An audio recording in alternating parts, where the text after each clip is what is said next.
अस्सलाम वालेकुम। 9 क्लास हम कर रहे हैं पाक का सबक नंबर 3 ज़मीन और माहौल, जिसमें आज हम लोगों ने टॉपिक पढ़ना है पाकिस्तान की नहरें और जंगलात। तो स्टूडेंट सबसे पहले पाकिस्तान की नहरें कर लेते हैं। तो स्टूडेंट पाकिस्तान बरसगीर में अंग्रेज़ों को बद 19वीं सदी ईस्वी के आगाज़ पर जदीदी नहरी निज़ाम तामीर करवाया, जो आज दुनिया का सबसे बड़ा नहरी निज़ाम कहलाता है। इस निज़ाम के तहत 5 जो दरिया हैं, 5 मुख्तलिफ जगह बड़े बड़े बंद और हेडवर्क्स बांध कर नहरें निकाली गई हैं। पाकिस्तान में पाई जाने वाली नहरों की 4 अक़साम हैं। तो पहली है तुगयानी या सैलाबी नहरें, फिर दवामी नहरें, गैर दवामी नहरें और राब्ता नहरें। तो पहला हमारा है तुगयानी या सैलाबी नहरें।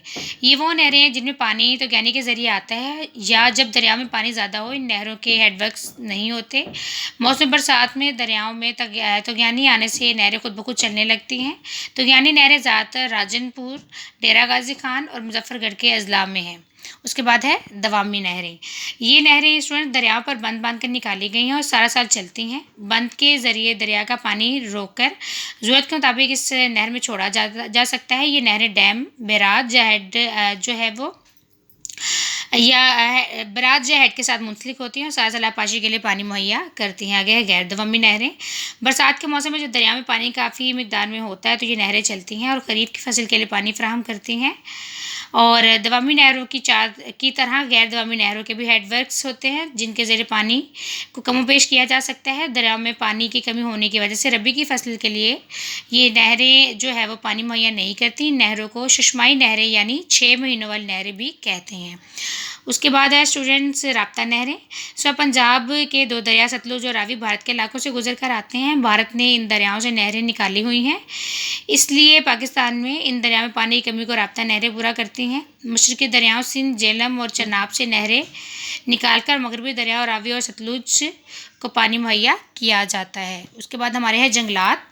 पाकिस्तान में किन किन इलाकों में कौन कौन से जंगलात जो है वो पाए जाते हैं।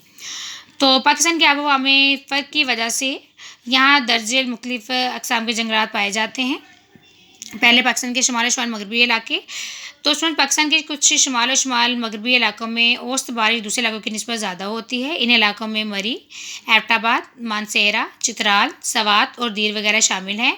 यहाँ सदाबहार जंगलात पाए जाते हैं, जिनमें जो है वो देवदार, कील, पड़तल, सनोबर, शाहबलूत, अखरोट और काठ के दरख्त अहम हैं। इन दरख्तों से अलग किस्म की इमारती लकड़ी और मेवाजात वगैरह हासिल होते हैं।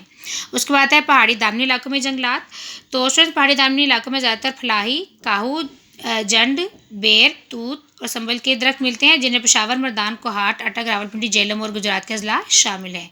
उसके बाद स्टूडेंट बलोचिस्तान में जंगलात। बलोचिस्तान में कोटा और कल्लार डिवीज़न में ज़्यादातर खारदार झाड़ियों के अलावा जो है वो इसके अलावा चरगोज़ा, तूत और पापलर और बाजू के जो दरख्त है वो पाए जाते